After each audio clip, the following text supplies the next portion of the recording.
भी चोर दिखाई नहीं दिया। जो भी हो जाए, मुझे पूरी रात सावधानी से पहरा देना होगा।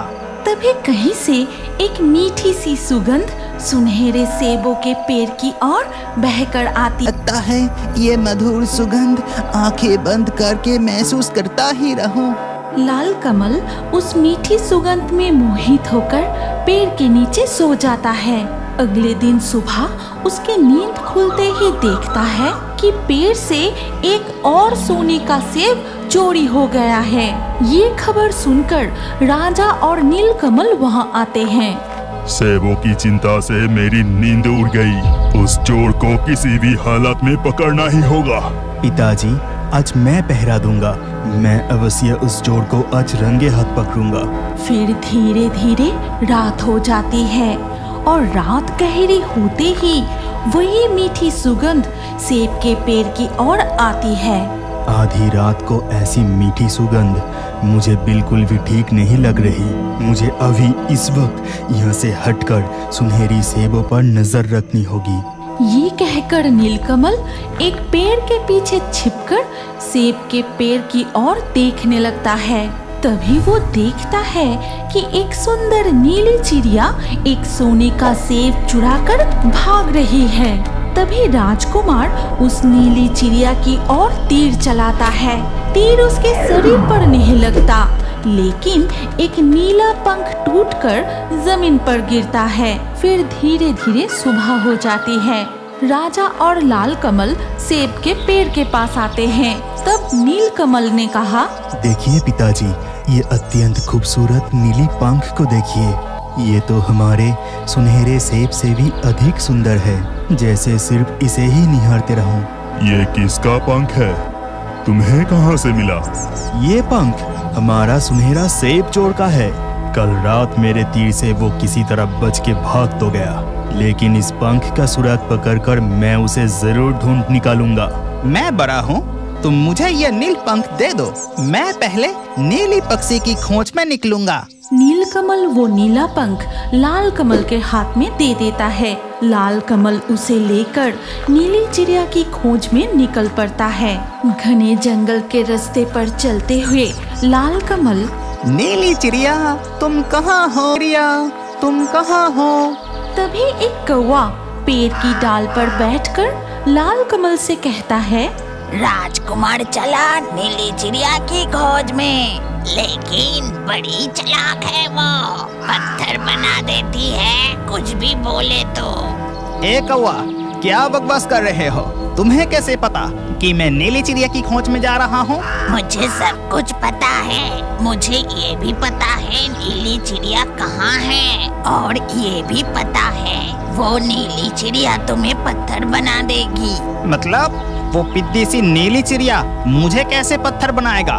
तुम पहले बताओ, वो नीली चिड़िया कहाँ रहती है? फिर कौवा लाल कमल को नीली चिड़िया के बारे में सब कुछ बताता है। और याद रखना, तुम्हें उस नीली चिड़िया के जाल में फंसकर उससे बात नहीं करनी है। असली काम पूरा करके लौटने से पहले तक तुम्हें एक शब्द भी नहीं बोलना है। बिल्कुल चुप रहना। ठीक है, मैं वैसा ही करूँगा। अब मैं चलता हूँ।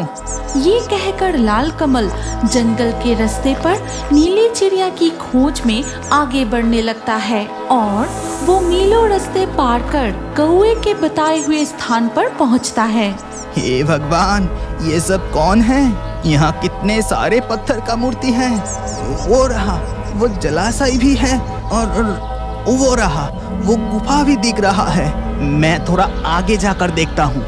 लाल कमल थोड़ा और आगे जाकर आसपास नीली चिड़िया को खोजने लगता है। कहाँ है वो नीली चिड़िया? उसे जल्दी से पकड़कर यहाँ के सारे काम पूरा करके मुझे लौटना भी है। ठीक उसी वक्त वो सुंदर नीली चिड़िया उड़ते हुए आके लाल कमल के कंधों पर बैठ जाती है। मूर्ख राजकुमार, तुम मुझे पकड़ने आए हो? तुमने क्या सोचा था कि सोने का सेब मैंने अपने लिए चुराया है? मैं तो उसकी शक्ति बढ़ाने के लिए सेब चुराती हूँ। नीली चिड़िया की बातें सुनकर लाल कमल मन ही मन सोचता है, इसकी शक्ति बढ़ाने के लिए ये नीली चिड़िया हमारी सोने की सेब चुरा रहा है। लेकिन कौवा मुझे इस चिड़िया से बात करने से मना किया है। अब क्या करूं मैं? तभी वो नीली चिड़िया फिर से कहती है, क्या सोच रहे हो लाल कमल? सोच रहे हो मुझे पकड़ कर ले जाने से पिताजी तुम्हें राज सिंहासन दे देंगे? कभी नहीं। नहीं, मैं बड़ा हूँ। राज सिंहासन पर सिर्फ मेरा अधिकार है, उस पे सिर्फ मैं बैठूंगा। तुम बताओ, राज सिंहासन पिता किसको देंगे? लाल कमल जैसे ही कुछ बोलता है वो पत्थर बन जाता है और वो नीली चिड़िया हंसते हुए कहती है, मूर्ख राजकुमार, आया था मुझे पकड़ के ले जाने के लिए। ठीक तभी गुफा के अंदर से एक भयानक चुड़ैल बाहर आती है और वो कहती है, शाबाश मेरी नीली चिड़िया, तूने बहुत अच्छा काम किया। जा, आज रात फिर से राजा का सोने का सेब चुरा कर ला। तभी उस तालाब से एक जलपरी सिर उठाकर फुट फुट कर रोने लगती है।